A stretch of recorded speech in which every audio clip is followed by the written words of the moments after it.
चलिए आज बात करते हैं वन नेशन वन इलेक्शन आखिर है क्या और इसका इतना ज़्यादा चर्चे में क्यों हो रहा है।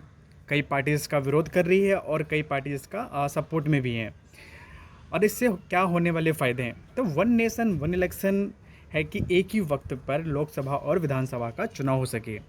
एग्जाम्पल के तौर पे लिया जाए तो जैसे कि यूपी है, बिहार में 2022 में पहले विधानसभा का चुनाव हुआ और 2024 में लोकसभा का चुनाव होगा।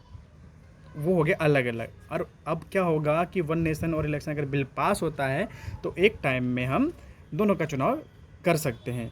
वो आपकी मर्ज़ी है कि आप किसको चुनना चाहते हैं, पर ये होगा कि एक टाइम में भी हम लोकसभा का और विधानसभा का वोट डाल सकते हैं। इससे क्या होगा कि पैसे बचेंगे, क्योंकि इससे बहुत ज़्यादा पैसा खर्चा होता था। जब अलग अलग चुनाव होते थे तो बहुत ज़्यादा पैसा खर्चा होता था, लेकिन अब क्या है कि कम पैसों में ही दोनों का काम हो जाएगा और जो पैसा बचेगा उसका सही काम में उसका उपयोग कर पाएंगे। नहीं है कि ये चुनाव पहली बार हो रहा है। जब हमारा देश आज़ाद हुआ था तो 1967 तक ये चुनाव हुए हैं। उस टाइम लोकसभा और विधानसभा का चुनाव एक बार में किया जाता था, लेकिन कुछ कारणों से फिर चुनाव रोक दिया गया था।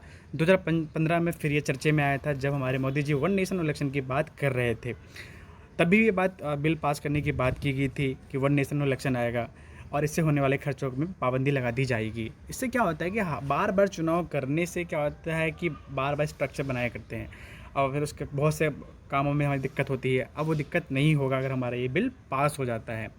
और इसका नेतृत्व हमारे भारत के पूर्व राष्ट्रपति श्री रामनाथ कोविंद कर रहे हैं।